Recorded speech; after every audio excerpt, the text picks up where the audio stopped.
have a distinct memory from kindergarten where my classmates and I were walking to the classroom after recess, and one of my friends asked me a question. They said, "Nora, since your last name is Numbers, does that mean you're going to be a math teacher when you grow up?" I promptly told my classmate, "No, I hate math and I'm bad at it." Looking back now, if I could talk to 5-year-old Nora, I'd say to her, well, first I'd have to sit her down with a little juice box, and then I'd say to her, "Sorry, hun, but it turns out you can be good at math. You just need someone to believe in you." For me, that someone was a teacher. I always needed this believer because I'd always struggled to be good in math and science. I was stronger in English, reading, writing, art, and history, the humanities subjects. I felt that I was being treated like I wasn't the brightest student just because I couldn't do mental math as fast as the other kids. This experience might feel familiar to many of you. And I'm not saying that I was treated horribly by my teachers or anything of that sort, but it was quite obvious that I was not meeting those performance standards when it came to the STEM subjects in school. This meant that I had this issue with math, and many others around me had this issue as well. Just because a child does not meet standards in a certain subject area does not mean that they are behind, less intelligent, or that they aren't a good student. I've especially noticed this misunderstanding when it comes to kids who are better at humanities than they are at STEM, or vice versa. That is the message that I want to convey to you today. I always considered myself a humanities student, but like all students, I truly have the potential in all areas of learning. My experiences in education helped me to realize that we need to value students' humanities skills just as much as their STEM skills. So how did I make it to this conclusion that we need to provide this support to all of our students? After many years of thinking that I wasn't a good student, I finally met the teacher who believed in me. This teacher helped build my confidence. They helped me become a better student, and they even helped me come to love math. Their belief in me changed everything. You and I can show that we believe in our students by practicing these 4 key points that I want to introduce to you. Strengthen, teach, encourage, matters, or STEM. Now, I'm not trying to rewrite history and change the acronym STEM, but by using this mnemonic device, it simply highlights how we can support our students in the humanities and STEM to believe in themselves, no matter where their subject strengths may lie. I'm going to focus on the humanities for the purpose of this talk, though. So let's start with the first letter of our acronym, S, strengthen. I'm in a club at my high school called Women in STEM, and we often have guest speakers talk to us about different aspects of being a woman in STEM. Recently, we had a guest speaker from Clemson University talk to us about her life as an engineering student. She told us about how important STEM skills are for her major, obviously, but she also told us about how humanities skills benefit her in her studies and will also benefit us in ours. What she meant by this is that students need to have skills in a lot of different areas, not just in their desired majors. So an example of this could be colleges, scholarship organizations, and even employers are looking for civil engineers, which are the engineers that design and build infrastructure in cities, who are not only really good at what they do, but have strong skills in the humanities as well. They want their engineers to be well-rounded. They want them to be able to think outside of the box, think creatively, communicate effectively, think humanely. They want them to be able to look at a project and not just think about the project itself, but the community surrounding it. They want them to be able to consider the questions, how will this affect the community? What does the community need? Humanities helps our future, especially with emerging technology and AI in mind. There is one aspect of our jobs that these technologies will not be able to take over. So honing those humanities skills, creative thinking, public speaking, communication, collaboration, is what makes us human and will help our future. Furthermore, the National Assessment of Educational Progress compared 4th graders in their reading and math skills by comparing their test scores. They found that 39% of 4th graders scored either proficient or above in their math skills. On the flip side, they found that only 31% of 4th graders scored either proficient or above in their reading skills.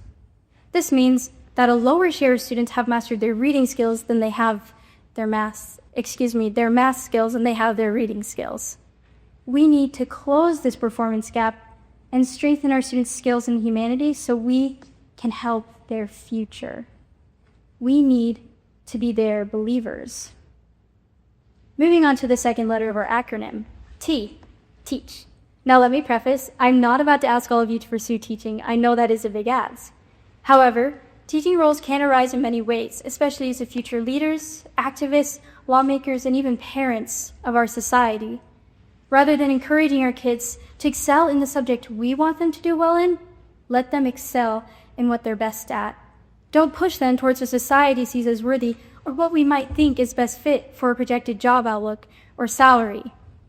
By giving our kids this impression, this idea that their love for reading, writing, and math don't hold value, find ways to teach them that their skills are helpful. As we fulfill different teaching roles in children's lives, we need to support them in pursuing their path.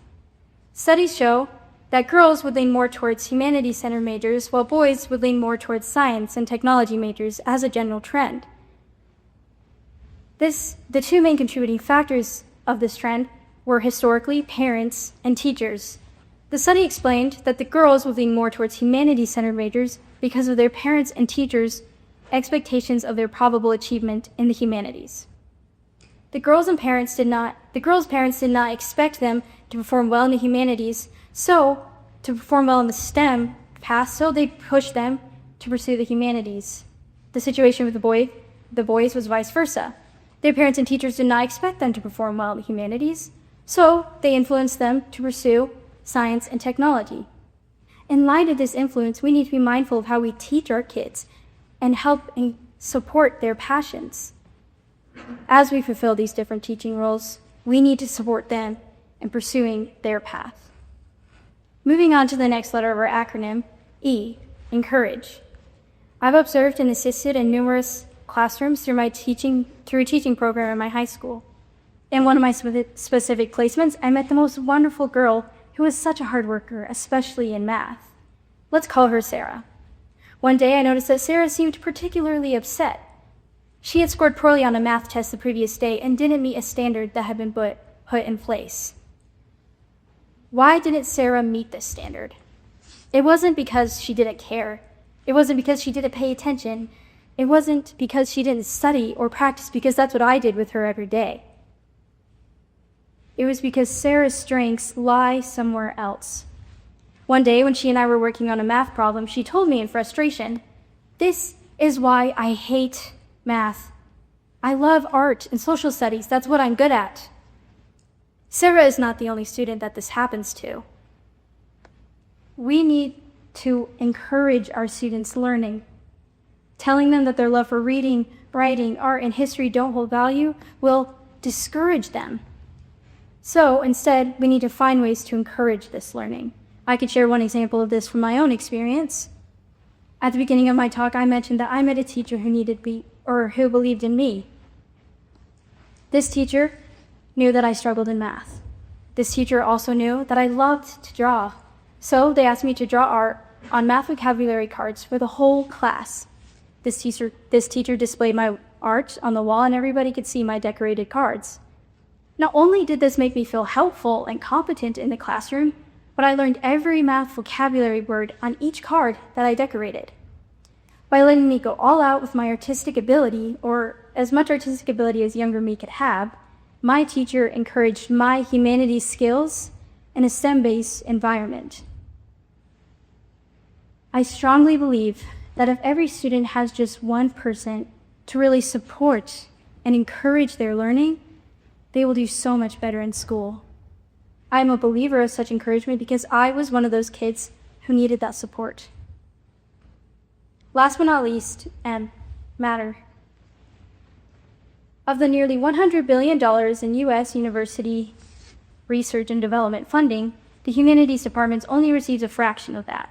They receive roughly 12.2% of all the non-science and engineering portion of that funding.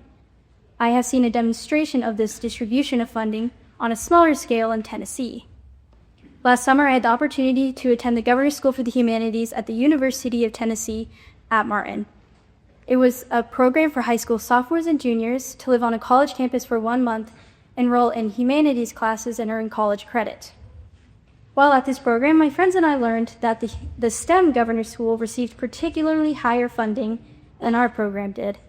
This meant that those scholars got to have immersive learning experiences like advanced labs, brand new study materials, and even long-distance field trips to amusement parks to study the physics behind roller coasters, which is pretty awesome, so I don't blame them. While I am so grateful for the experiences I had and the education I received at my humanities program, I still came to realize that the STEM Governor School took priority over ours when it came to funding, and this led to us not getting as good of a learning opportunity. By making these decisions to cut down on the humanities, we aren't giving our students a well-rounded education. What we are giving them is the impression that the humanities aren't as important, furthering the belief that the students who perform well in the humanities also aren't as important. Instead, we need to find ways to help our kids know that humanities matter. Their strengths matter, and what makes them unique matters. As kids, many of you might have felt this pressure to be good at STEM, and you might have even noticed that pattern of being categorized as not as smart just because you couldn't do math as well as some of your peers. Now, for those of you who were better at STEM, you are noticed, you are seen, and you do need your believers to tell you that you are capable of being a good artist, and you can be a good writer, even if it's not where your strengths may lie. We need to switch this mindset that intelligence is determined by competence in one subject over another. Smartness and intelligence come in all shapes and sizes, and we aren't limited to just one. It can show through being able to do math really well. It can also show through being able to create a beautiful piece of art or writing an incredible poem. Just tell those you know to remember. S, for strengthening students' humanities skills. T, for teaching our students that their talents and uniqueness are good. E, for encouraging our students to pursue their path and what makes them passionate. And M, help kids to realize that humanities matter. And who knows, maybe someday you'll be that person, that believer that somebody else needed. Thank you.